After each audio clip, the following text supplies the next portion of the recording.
What's up, everybody? Welcome back to another episode of Over the Octagon. A really special episode for us as we're joined by one of our favorites and a fan favorite as well, UFC lightweight Matt Frevola. We talked about a bunch of different things. We had a great time with this conversation. He will always be friends and family to us. And as always, our Spotify, Apple Podcasts, and Amazon Music listeners, don't forget, turn on automatic downloads so you never miss a future episode of Over the Octagon podcast. Rate the show 5 stars on Spotify or Apple Podcast. Thank you. Hey, pussy, are you still there? I actually admire that you can actually be this fake. And like when the TV comes on, how you can just change. You're the scum of the earth. You don't doubt to me, so I couldn't do it. The odds that I couldn't do it. Look at me now. Look at me. That's just that. That's it. What's up, everybody? Welcome back to another episode of Over the Octagon. Very special episode for us today.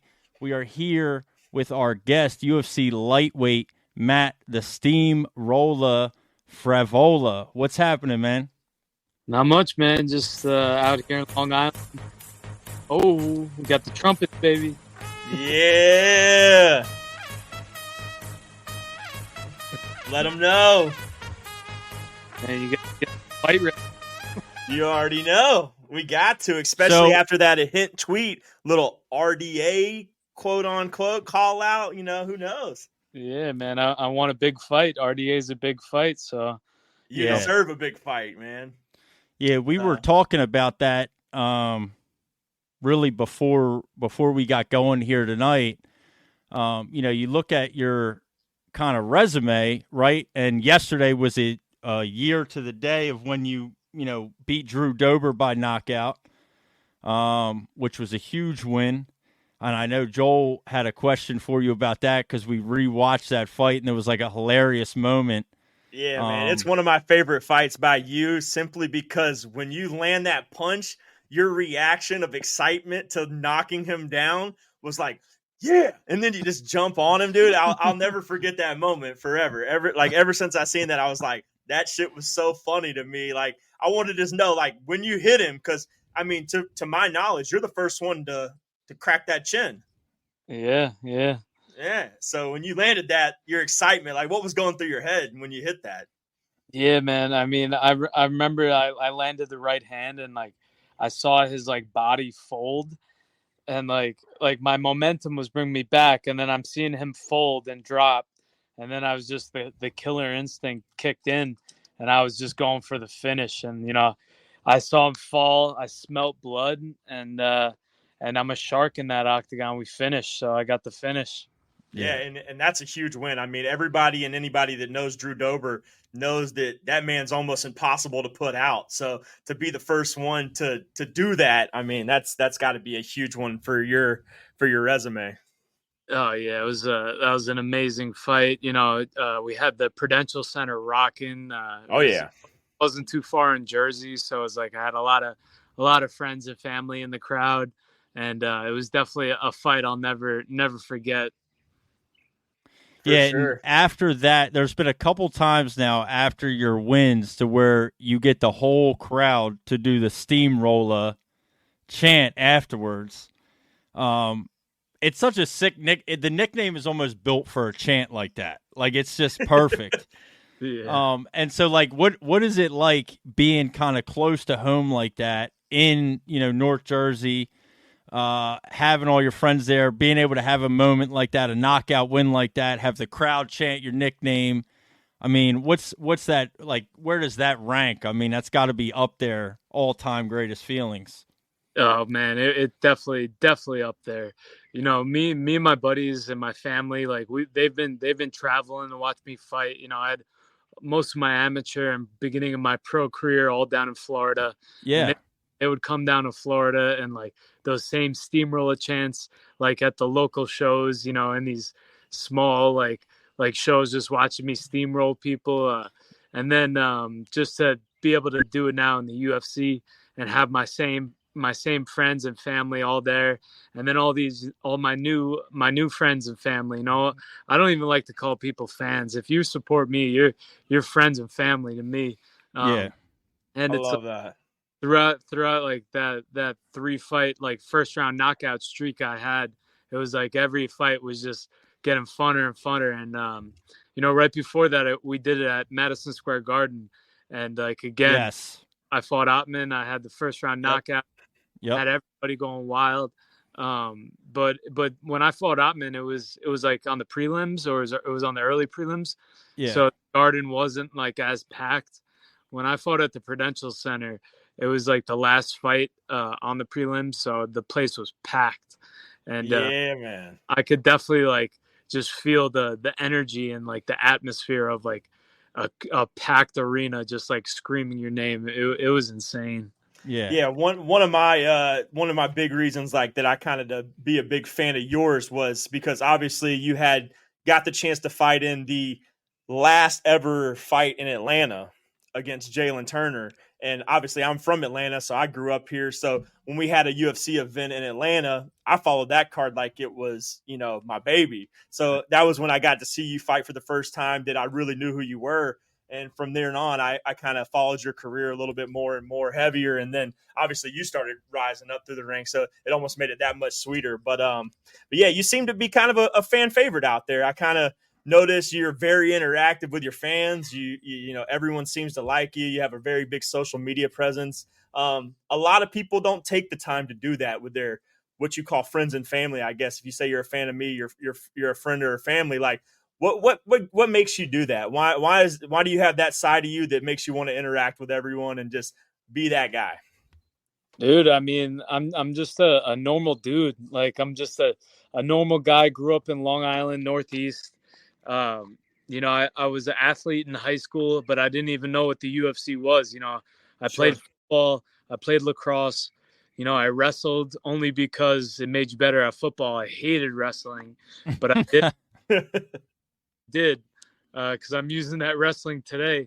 But I'm a hard worker, man. That I was never the fastest, I was never the strongest, I was never the best at anything, but I was always a scrapper.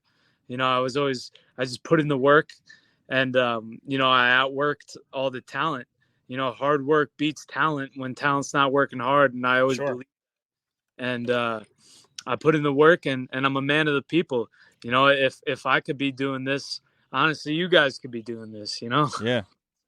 So yeah. I think the people can relate with that, and root for that. Who doesn't want a man of the people to make it all the way to the top? And I lost my last fight, but I'm making my climb back now. Sure. I know that every fight, every next fight, I want to be like the biggest fight possible. I always want to fight the toughest guy on the biggest stage possible, just because I know that I'm not going to be doing this forever. This is a dangerous game. Every next fight could be your last fight, so I always want it to be the biggest possible. And I know I could beat anybody in the world on my best day, and all I could control is keep getting better, keep sharpening the weapons, and be ready for when that opportunity comes. And that's all. I can tell you one thing: I'd want nothing more for you to knock out Patrick Pimblett. I can tell you that. Yeah. Don't worry, I'm training for that. We're 12 weeks out from London. Yeah, man. I'm available July 27th, so I'm just waiting for the call. That's a fight for the people right there. That is a fight for the people, and it's almost like I don't want to make this too much. I don't want to go too much into about him. But just so you know, and a little preface on how we operate on this podcast, this is probably the most politically incorrect podcast there ever was in the history of ever. We say the shit that everybody else doesn't really want to say, what I think everybody feels, but we just say anyway because we don't give a shit.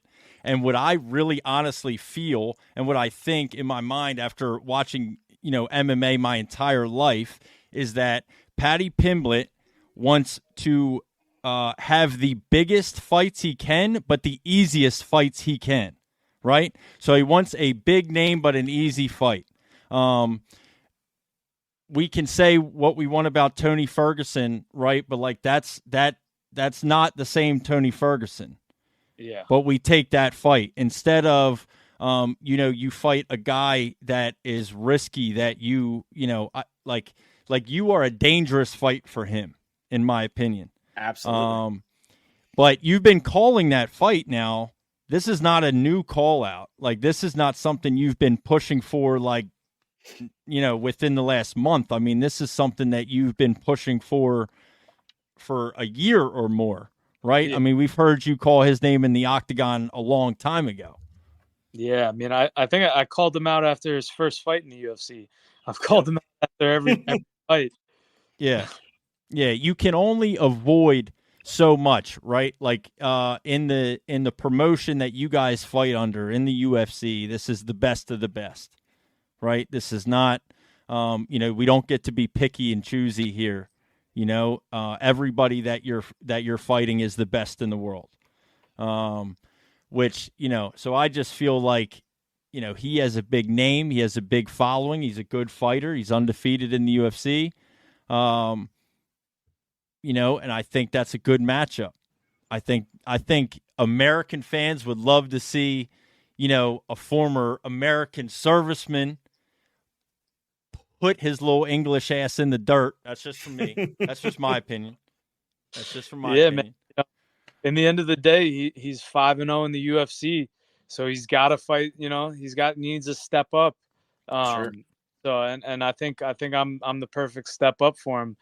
I feel like I'm the one who gives him the most respect out of anybody. Everybody I talk to just tells me I'm going to knock him out in the first round, which could definitely happen. But sure, I wouldn't want this fight if I didn't respect his skills. Sure. He's got great transitional jiu-jitsu. He goes for it on the feet. But I agree with you what you said. He takes the easiest fights with the biggest names he could get. But that's only going to get him so far. I think I've been saying this for a while. Me and him will be a great fight. It's my favorite kind of fight too.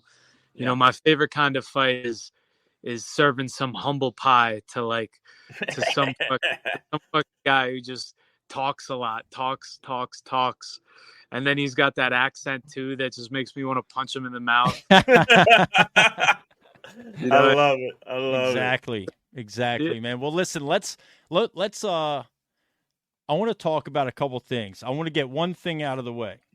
All right? You are a huge Mets, Jets, and Islanders fan. He told you where he's from. Right? You see the hat on his head. I don't know if you see this painting here behind me. Georgia. Yeah, baby. Braves fan, huh? Chop on, brother. And I don't know if you can see this painting here behind me, but that's a Philly P right there. Oh man, we're all rivals, huh? We're all rivals in this thing, man. We're all in a little bit of enemy territory here. But then I wanted to ask, so we saw that clip of you on the Mets Jumbotron. What was that, last week or something? When are you throwing out the first pitch? Dude, I told the Coens I'm available, so whenever they need somebody to throw out the first pitch, all I got to do is get Timmy Trumpets, play Narco, from Citi Field, and I'll be running. Yeah, man. I love the Mets. I love the Coens. I love going to Citi Field and watching games. I grew up a Mets fan, always going to Shea Stadium. So it's so cool now that I could go to the games and get recognized, and I'm buddies with the Coens. So cool. I'm rooting for the Mets. I like our team this year. I think we're 500 now. It's a long season, so I'm hoping I'm see some playoff baseball this year. Yeah, it is a long season. We were just talking about that before. Obviously, I'm a Phillies fan. The Phillies have the best record in baseball right now, but that's just right now, right? We're, I think, 20% through the season or something. I'm going to enjoy this right now. You know what I mean? But I'm not, I'm not expecting to win 130 games this year or something crazy. Yeah. But yeah, man. So, and then the other thing I wanted to bring up is because both of us are fathers ourselves, and you are expecting your first child, right? I am. Baby Rolla. Yes. baby Steamrolla. And when is that baby due? The baby is due June 19th. So, we got There you we got go. the nursery is ready to go. Just getting like some things done around the house, and I'm getting excited, man. Everybody keeps telling me like get your sleep in now while you can. Get your sleep in now, So, but I feel like don't your father instincts just kick in when Oh, you. for sure. That's what I'm hoping for. I'm just hoping my instincts kick in, and I'm gonna mold baby Steam into an awesome young man. Yeah, you're gonna enjoy, man. I have a little girl, man. She's 2.5, and literally, I got the pleasure a week ago to teach her how to submit her first arm bar, and she now knows how to put me in an arm bar and a rear naked choke. So I have to watch my back every once in a while, or I'm getting a 2.5-year-old jumping on my neck and That's choking me out from behind. So it's that is definitely fun when they get to a certain age. So Yeah, and that's what I wanted to ask you about that. So you're super excited. I think that's like a good mindset to be in. And I have 2 toddlers myself as well, and like I'll be honest, I can't stand the sleep when get your sleep in. That like man, it's all good, dude. Nobody knows what they're doing. no, You know what I mean? Like nobody knows what they're doing. You bring the kid, you bring the kid home the first day, and you're like, "What the fuck are we supposed to do now?" Like they really let us take this thing home, yeah. like you know. And then you kind of figure it out, right? So, I'm sure just kind of the way, just in talking to you briefly, even tonight, right? Like just your kind of mindset on family, and the outlook you have about the people closest to you and things like that. You'll be a great father, and I know that's a huge milestone for you. I'm glad you're excited for it. Yeah. Congratulations. Thank and you, you man. didn't want to keep up the twin trend, right? Because you have a twin brother yourself. Is that correct? Yeah, I got a twin brother, and twins would have been cool, but I'm glad. Let's just start with one. Let's just start with one, and then He's like, we'll, What yeah, is I'm that? good. Doesn't that skip a generation or something, or is that like an old wise tale? who knows, man? Who knows? But it's like Okay. funny. I talk to so many like new dads, and a lot of them, like some of them are they look at me, their eyes get wide, and they get your sleep while you can. It's going to be so hard. And then I talk to like fighters and guys at the gym that like have got babies, and they're always like, yeah, it's beautiful, it's amazing. It's like just like the different perspective, like that's why I figure I do hard shit, right? Like doing a fight camp and cutting weight and all that shit is hard. So, hopefully I can just focus that discipline, focus that patience into being a father. That's always like a key word for me is Yeah. patience, patience. I always have 3 cornermen. I always have Ray Longo, who's the, head coach, tells Yep. me whatever, Billy Q, always my training partner, coaches me, whatever. And then I got my brother, and my brother, he trains, but he's not telling me nothing martial arts related. His one job in my corner is to just yell patience, patience. So, Love that. Yeah, I mean, you got a hell of a corner. I mean, Billy Q, top notch fighter, Ray Longo, potentially Hall of like GOAT Yeah, coach. legend in the I game, mean, legend absolutely. in the game. Hard to even. I mean, if you don't know who he is, you better recognize because he puts out talent. And I've heard you talk about him in the past, just saying like how he took your level from where it was to where it is now, and then like how much of an impact he made on your career. And that just goes to show you how good of a coach he truly is. So yeah, man, he believed in me. I walked in there. I walked into law, and probably like 7 years ago now, and I was like, I want to be the next Long Island champion. And he kind of just like looked at me and was like, laughed it off, whatever. But I kept showing up every day. I kept putting in the work. I kept, I would just train all day, give it everything I got. And I think he recognized that, and he really started putting his time into me. And even especially, I always say after the Terrence fight. After the Terrence fight, I was like, I wasn't even sure if I wanted to keep doing this, if I had a chin, if I was good enough. And he just like looked me in the eyes. He was like, we're not going out like that. you're a great fighter. You could beat a lot of these guys. And let's get back to work. Let's get back to the basics. And we started really dialing in our hands and our boxing. And then I went on that knockout streak. Yep, 3 in a row. Yeah, now it's the next evolution. You know, my hands are on point, and I gotta remind people, you know, how that I'm well rounded. You know, I've got great Muay Thai, I've got great kicks, great elbows, and then, you know, your boy can wrestle too. Yeah. You know, I don't forget what got me to the big show, and that was my wrestling and my jiu-jitsu and my grappling. And it's been a while since I really got to show that. So I still have a lot of weapons, a lot of you know, skills that I want to, you know, put on display in the octagon for the world. So it's you know, I don't have a fight book now, but I'm still training. I'm still staying sharp.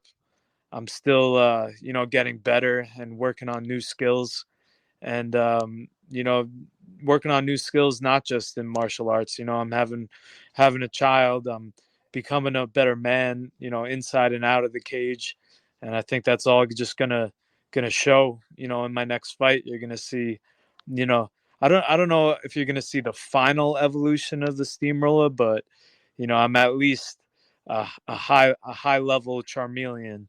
You know, Hey, get ready I for love that. the final evolution of the Charizard. If there's anything we know about sports and new parents, once you enter that new realm, you unlock this chamber of athleticism that you never knew you had. So you never know. We may see the new Daddy Frevola UFC world champion in the next, you know, year and a half. So who knows? Yeah. There is Dad Rolla. Dad Rolla. Fighter. There is something to that too, for sure. Like your whole mindset changes, right? Like the second that you see your child, I mean, everything that you know thought about life just shatters, right? And it's just a completely new perspective on life. And it's going to be a new evolution for you, man. We're excited to see it. But you know, we don't want to hold you up too much longer. We'll sit here and talk with you all night. You have anybody you want to shout out or anything you want to shout out? I know you have a merch collab, I think, dropping at the end of this month, right? And then your, you know, your Steamrolla. I know you have some things you got anything Arsenal. you want to, you want to shout out or talk about before we let you go? Yeah, shout out to, you know, everybody who supports me. You know, I'm working hard. I'm getting better, and I'm getting ready for the next fight. And we got the Warrior Garden right here. See that Warrior Garden? Yep. It's a great, you know, he's one of my buddies. He started it. Shout out to Nick. He's also my PT. He's like, he heals me, you know, any injuries I get. He always works on me. And I love the concept, Warrior Garden. You know, I'd rather be, you know, a warrior in a garden than a gardener in a war. And I always felt that way. It's such an awesome quote, samurai shit. And we're making some sick new Steamrolla shirts, Warrior Garden Steamrolla shirts. I think it's going to drop on the 25th of this month. Only a limited supply is coming out for the first drop. So make sure you get your hands on it. And for sure, let's keep leveling up, man. You know, in all aspects of life. That's right. That's awesome. Yeah. Well, thank you again, man. And it was really cool to meet you in Atlantic City. You know, I'm sure we'll cross paths again at some point, whether it be one of those events or somewhere else. And yeah, man. So we thank you for coming on, and we'll catch you on the next one. We'll be looking for your next fight announcement coming soon. All right, later, fellas. Nice talking to you. Yes, All sir. Right, thanks, man. Thank Have a good one.